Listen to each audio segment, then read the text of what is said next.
हर हर महादेव दोस्तों, कब करानी चाहिए आपको काल सर्प दोष की पूजा, देखिए और आखिर क्यों करानी चाहिए।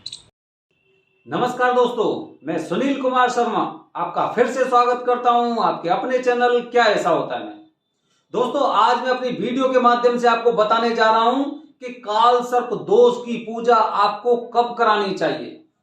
कब करानी चाहिए आपको काल सर्प दोष की पूजा, मेरा पूरा वीडियो देखें और आपको पता चलेगा कि आपको पूजा कब करानी है।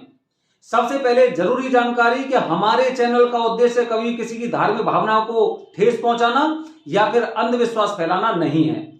दोस्तों, कब कराओगे आप काल सर्प दोष की पूजा, पता है आपको? तो सुनिए, आप खुद सोचिए, अपने आप पे थोड़ा सा सोचिए, विचार कीजिए। अगर मुझे पता चलता है कि मेरे शरीर में किसी तरह की कोई परेशानी है, उदाहरण के लिए मैं लेके चल रहा हूं कि मेरे इतने हिस्से पर और कुछ चर्म रोग हो गया है, सबसे पहले मैं क्या करूंगा, उसका घर पे इलाज करूंगा और उसके बाद जब वो सही नहीं होगा तो हो सकता है मैं बाजार से ट्रीटमेंट लेके आऊंगा, हल्का फुल्का ऐसी किसी केमिस्ट की शॉप से मैं ले आया। लेकिन अगर मैं उसका प्रॉपर तरीके से इलाज नहीं ले रहा हूं या फिर उसे पूरी तरह से इग्नोर कर रहा हूं, तो जो आज यहां पर है वो हो सकता है पूरे मेरे हाथ में यहां से यहां तक फैल जाएगा। ये हम सब लोग बहुत अच्छी तरह से जानते हैं। उस इंसान को देखिए जिस इंसान को किसी को कैंसर की बीमारी या टीबी का रोग है, उसे जब उसे पता चलता है तो उसका ट्रीटमेंट तभी से शुरू हो जाता है, वो आगे का इंतजार नहीं करता। क्योंकि जब हमें बीमारी के बारे में पता चलता है तभी हम उसको खत्म करने के लिए पूरी तरह से प्रयासरत रहते हैं कि जल्दी से इस बीमारी से छुटकारा मिले। लेकिन अमूमन ये देखा जाता है जैसे काल सर्प दोष हो गया या पितृ दोष हो गया, इसमें लोग इन चीजों को डिले करते हैं। चलो यार 2 महीने बाद कराऊंगा, चलो अगले महीने कराऊंगा, चलो एक काम करता हूं मैं अगली गर्मियों की छुट्टियों में कराऊंगा या फिर सर्दियों की छुट्टी में कराऊंगा। इस तरह से वो इन चीजों को डिले करता है।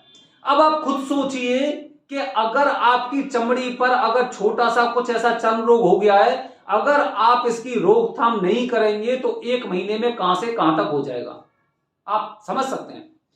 किसी इंसान को अगर कैंसर हो गया है, अगर 1 महीने तक ट्रीटमेंट नहीं लिया तो अंदर से इंफेक्शन उसका कितना फैल सकता है, इसका हम अनुमान नहीं लगा सकते हैं।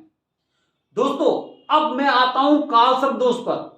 काल सर्प दोष जब कुंडली में हमें प्रतीत होता है कि हमारी कुंडली में काल सर्प दोष है, अब स्थिति क्या बनती है? अगर आप पढ़ने वाले बच्चे हैं तो आप क्या देखेंगे, मेरा बच्चा तो बहुत अच्छी तरह से पढ़ रहा है, बहुत अच्छी इसकी परसेंटेज आ रही है, क्लास में एकदम टॉप कर रहा है, तो मतलब कुछ नहीं होता काल सर्प दोष, ये तो सब बेकार की चीज है, लोग गलत बताते हैं। समझना बात को। अगर कोई इंसान नौकरी कर रहा है या अपना खुद का व्यवसाय कर रहा है, वो उस स्थिति में क्या सोचेगा, अरे बिजनेस अच्छा चल रहा है मेरा, अरे सब भोलेनाथ की इच्छा है, कुछ नहीं होता ऐसा। लेकिन आपने अपनी जिंदगी में ऐसे लोग भी देखे होंगे, अचानक क्या होता है, एक इंसान की तबीयत खराब हुई, धीरे धीरे करके सारे लोग बीमार पड़ रहे हैं और फिर कंटिन्यू पूरी साल ऐसी निकल जाती है कि बीमारियों से छुटकारा मिलना मुश्किल हो जाता है। हर डॉक्टर के पास, वैद्य के पास, होम्योपैथिक चिकित्सा में हमने ट्रीटमेंट कराया लेकिन हमें उसका कोई भी फायदा नहीं मिला।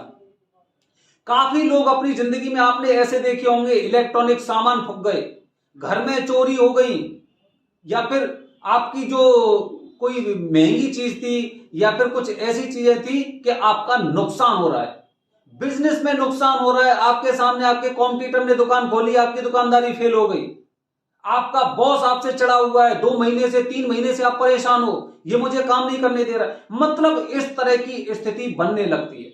अब वो स्थिति कब बनेगी वही बताने जा रहा हूं, गौर से सुनिए।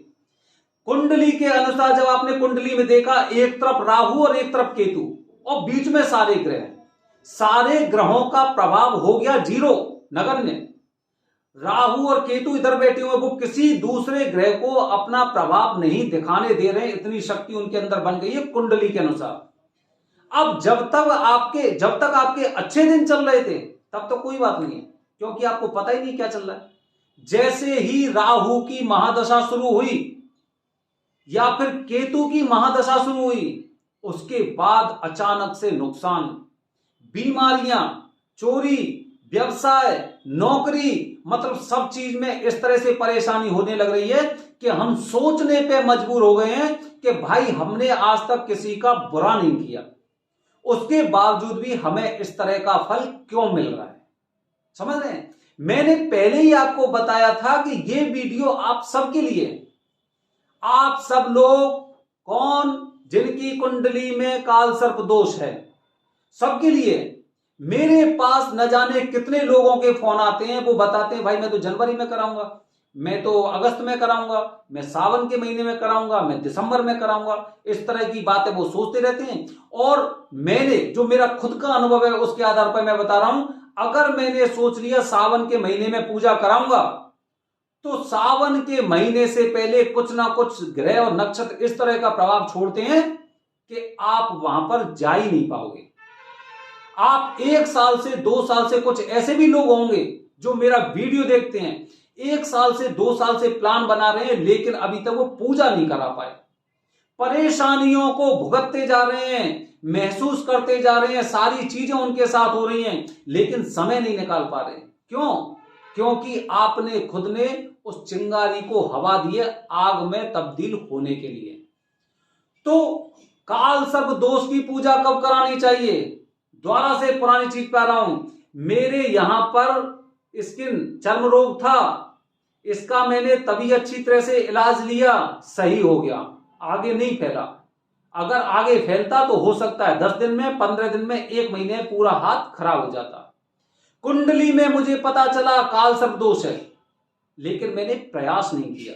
अब आपको नहीं पता है कि आपको पता होने के बाद और आगे तक की स्थिति क्या बनने वाली है। अभी तक हो सकता है कि आपके दिन खराब चल रहे होंगे, हो सकता है कि आपके दिन अच्छे चल रहे होंगे, लेकिन जब राहु या केतु की महादशा शुरू होगी उसके बाद आपके दिन किस तरह से होंगे, ये चीजें भी जाननी बड़े योग्य हैं। और दूसरी बात, एक चीज और बता रहा हूं मैं, कि जो प्रभावहीन ग्रह हैं, जो प्रभावहीन ग्रह हैं, जब उनकी भी महादशा शुरू होती है तो कहते हैं ना कि कोई भी शक्तिहीन चीज के अंदर जब भी प्रभाव होता है तो उसका अच्छा परिणाम नहीं मिल पाता है।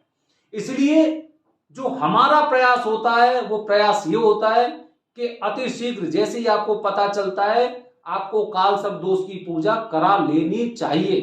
जितना जल्दी हो उतना जल्दी आपको काल सर्प दोष की पूजा करा लेनी चाहिए। दोस्तों, अब काल सर्प दोष की पूजा के लिए जैसे मैं पहले ही बता चुका हूं आपको पिछले वीडियो के माध्यम से, किन से करानी चाहिए, कहां करानी चाहिए। त्र्यंबकेश्वर पहले नंबर पर स्थान होता है, जो सर्वोत्तम स्थान होता है काल सर्प दोष के लिए या पितृ दोष के लिए। और यही चीजें पितृ दोष में भी होती हैं। पितृ दोष की पूजा हर इंसान को करानी चाहिए, हर पुरुष को करानी चाहिए, मैं पहले ही बता चुका हूं, लेकिन लोग नहीं कराते हैं। कब कराएंगे? कराएंगे अवश्य, या तो उनके पंडित जी बता देंगे, या फिर परेशानियों को झेलने के बाद जब उनके कुछ अच्छे दिन आएंगे, अच्छे दिन के साथ उनके अंदर यह समझ आएगी कि भाई सबसे पहले मुझे पितृदोष की पूजा करानी है, तब कराएंगे। तो इसीलिए काल सर्प दोष पूजा, पितृदोष की पूजा, पितृदोष की पूजा के लिए कुंडली की आवश्यकता नहीं है। पितृदोष की पूजा हर पुरुष को करानी चाहिए। जैसे ही पूजा करने के योग्य कोई बच्चा हो जाता है तभी उसकी पितृदोष की पूजा करा देनी चाहिए, जिससे कि किसी भी तरह के ग्रह, पितर या नारायण नागबली दोष की पूजा के साथ उनके सारे प्रभाव खत्म हो जाते हैं। काल सर्प दोष में आपको त्र्यंबकेश्वर में पूजा करानी है, अच्छे पंडित जी से। अगर आपके रेफरेंस के पंडित जी हैं तो अच्छी बात है, अगर रेफरेंस के नहीं है तो पूरी तरह से जांच पड़ताल करके पूजा करानी चाहिए। और एक चीज और बता रहा हूं कि जैसे मैंने पिछली बार ही बताया था कि संघ पुरोहित के जो पंडित जी होते हैं वो अच्छी पूजा कराते हैं, लेकिन उसके साथ एक चीज मैं और ऐड कर रहा हूं आपके साथ कि जो पंडित जी 3-4 पीढ़ी से वहां पर रह रहे हैं वो भी बहुत अच्छी पूजा कराते हैं। 3-4 पीढ़ी से जो पंडित जी वहां पर रह रहे हैं वो भी वरदानी पंडित कहलाए जाते हैं और उनसे पूजा करा सकते हैं। लेकिन बहुत से लोग ऐसे होते हैं 2 साल से, 4 साल से, 5 साल से वहां पर बसे हुए हैं, 10 साल से बसे हुए हैं और वहां पर पूजा कराते हैं, या तो किसी आश्रम में ले जाते हैं और फिर सही स्थान पर उनकी पूजा सही तरीके से नहीं कराते हैं। तो इन बातों का आपको विशेष रूप से ध्यान रखना है काल सर्प दोष या पितृदोष की पूजा कराने से पहले। दोस्तों, मेरे आने वाले वीडियो में कुछ और अलग तरह की आपको काल सर्प दोष और पितृ दोष की जानकारी देने जा रहा हूं। तब तक बने रहिए हमारे चैनल के साथ। धन्यवाद दोस्तों। जय हिंद, जय भारत, हर हर महादेव।